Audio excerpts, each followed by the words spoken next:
Bonjour à tous et à toutes. Aujourd'hui, on se retrouve dans l'Ancien Testament, le livre de Deutéronome, chapitre 5. Les 10 commandements et l'alliance.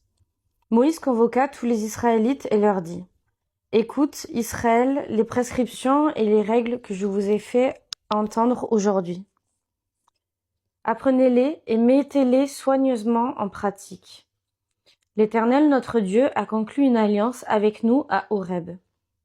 Ce n'est pas avec nos ancêtres que l'Éternel a conclu cette alliance, c'est avec nous qui sommes ici aujourd'hui, tous vivants. L'Éternel vous a parlé face à face sur la montagne, au milieu du feu. Je me suis alors tenu entre l'Éternel et vous pour vous annoncer la parole de l'Éternel. En effet, vous aviez peur du feu et vous n'êtes pas monté sur la montagne. Il a dit: Je suis l'Éternel, ton Dieu, qui t'ai fait sortir d'Égypte, de la maison d'esclavage. Tu n'auras pas d'autre Dieu devant moi. Tu ne feras pas de sculpture sacrée, ni aucune représentation de ce qui est en haut dans le ciel, en bas sur la terre et dans l'eau plus bas que la terre. Tu ne te prosterneras pas devant ces choses et tu ne les serviras pas, car moi, l'Éternel, ton Dieu, je suis un Dieu jaloux. Je punis la faute des pères sur les enfants jusqu'à la 3e et à la 4e génération de ceux qui me détestent, et j'agis avec bonté jusqu'à 1000 générations envers ceux qui m'aiment et qui respectent mes commandements. Tu n'utiliseras pas le nom de l'Éternel, ton Dieu, à la légère, car l'Éternel ne laissera pas impuni celui qui utilisera son nom à la légère. Respecte le jour du repos en faisant un jour saint, comme l'Éternel, ton Dieu, te l'a ordonné. Pendant 6 jours, tu travailleras et tu feras tout ce que tu dois faire. Mais le 7e jour est le jour du repos de l'Éternel, ton Dieu. Tu ne feras aucun travail, ni toi, ni ton fils, ni ta fille, ni ton esclave, ni ta servante, ni ton bœuf, ni ton âne, ni aucune de tes bêtes, ni l'étranger qui habite chez toi, afin que ton esclave et ta servante se reposent comme toi. Tu te souviendras que tu as été esclave en Égypte et que l'Éternel ton Dieu t'en a fait sortir avec puissance et force. Voilà pourquoi l'Éternel ton Dieu t'a ordonné de respecter le jour du repos. Honore ton père et ta mère comme l'Éternel ton Dieu te l'a ordonné afin de vivre longtemps et d'être heureux dans le pays que l'Éternel ton Dieu te donne.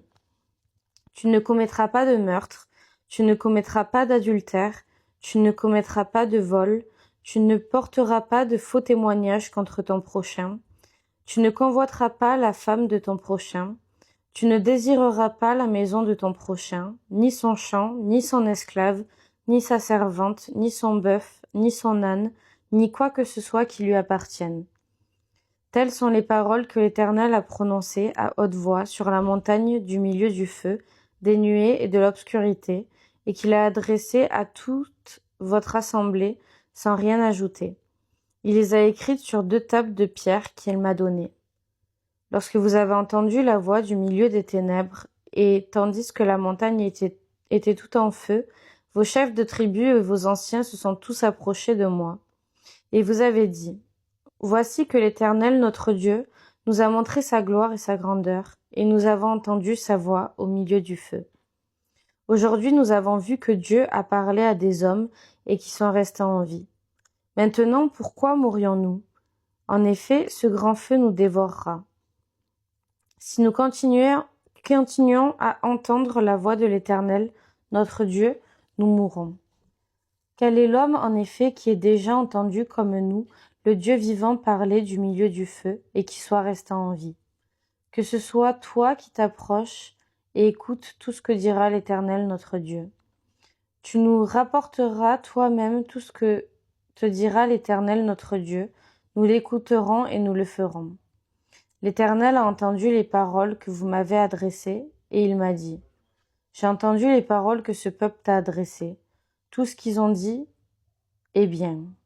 Si seulement ils avaient toujours ce même cœur pour me craindre et pour respecter tous mes commandements, afin d'être toujours heureux, eux et leurs enfants.